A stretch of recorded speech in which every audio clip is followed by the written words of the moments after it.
I'm back over here at the archery range this afternoon, and I'd like to say a few more words about Julian Jaynes and about one of the themes which he mentions and which runs through and through and through the Old Testament of the Bible, which is the question of crime in the Old Testament. And you've got a number of anomalies which you notice when you go to try to study ancient history and ancient culture.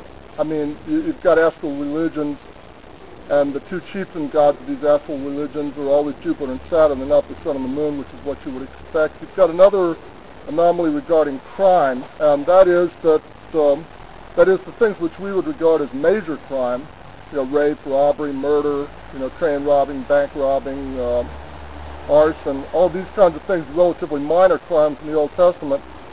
And even mass littering, like Arlo Guthrie. I mean, Arlo Guthrie's not even going to make it as a major criminal in the Old Testament either. The major crime in the Old Testament is making up little dolls and puppets and statues to worship. Okay, the first commandment in the Decalogue reads, basically, thou shalt have no other gods before me. What it means is thou shalt not commit idolatry.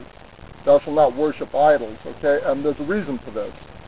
And the reason has to do with Julian Jaynes' thesis, which says that these people were essentially making up statues, typically in high places, some sort of a hill, orange groves, certain kinds of things which you read again and again and again in the Old Testament. And they were going through elaborate rituals. They were going through, Jaynes describes one sort of ritual which he calls opening of the mouth, which would cause these people to hear voices inside their heads emanating seemingly from these idols. And this is a hell of a thing. Okay, I mean, here you have a situation in which whole communities and whole societies were essentially experiencing mass hallucinations.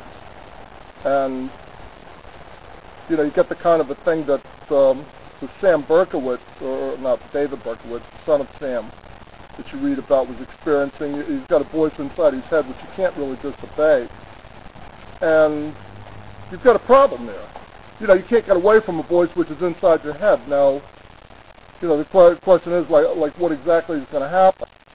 Okay, so you've got this situation in which, people are hearing voices inside their heads which are presumably coming from these idols, and these idols typically have big eyes, which are essentially the sort of thing which you would associate with hypnosis. And you're talking about trance states again. You might be talking about static electricity again. You're definitely talking about people hearing voices which aren't there, but I mean, you couldn't tell these people these voices aren't there. And you have a funny kind of a thing in language which says that, the verbs typically in a lot of nations, in a lot of their languages, the verbs for hearing and obeying are almost the same, right? In English we have phases of that, where we have, you've heard like I hear and obey, right? Or somebody, a disobedient child, so typically people say doesn't listen. In other kinds of languages, like Russian, you have the words for obey and to hear are essentially different forms of the same word. In Russian, slushit, to hear something, slushit, yeah, the verb becomes reflexive, he obeys, right? Somebody's obedient, poslushna. It's all the same sort of thing.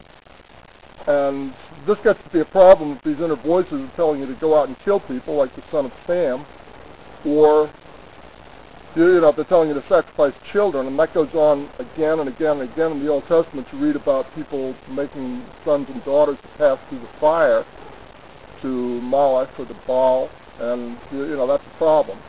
In other words, like being told to go out and sacrifice children and fight wars by some sort of a stone idol is not a formula for success in life. I mean, it just can't be. What you have is this situation in which the practice of idolatry essentially turned a large part of the planet into an insane asylum for hundreds and hundreds of years. This is at varying points in time between the time of the Jewish Exodus and the time of Alexander. Presumably by the time of Alexander, none of these things worked anymore, which was, that's good news and bad news, but essentially it says that at least, you've gotten over the insanity part of it.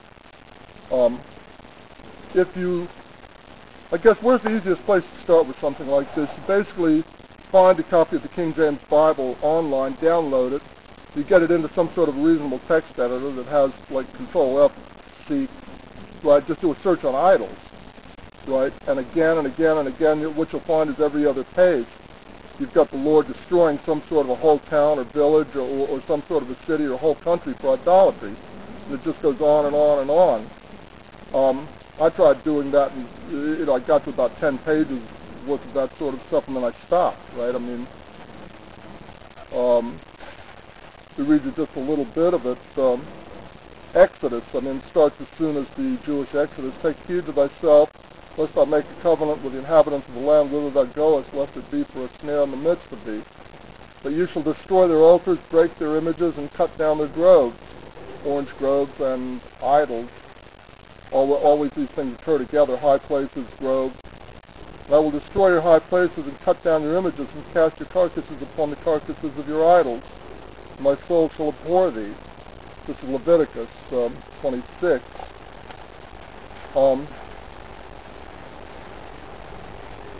2 Kings 17, they caused their sons and daughters to pass through the fire, and used divination and enchantments, and sold themselves to do evil in the sight of the Lord to provoke him to anger. And this is exactly the sort of thing that goes on and on and on.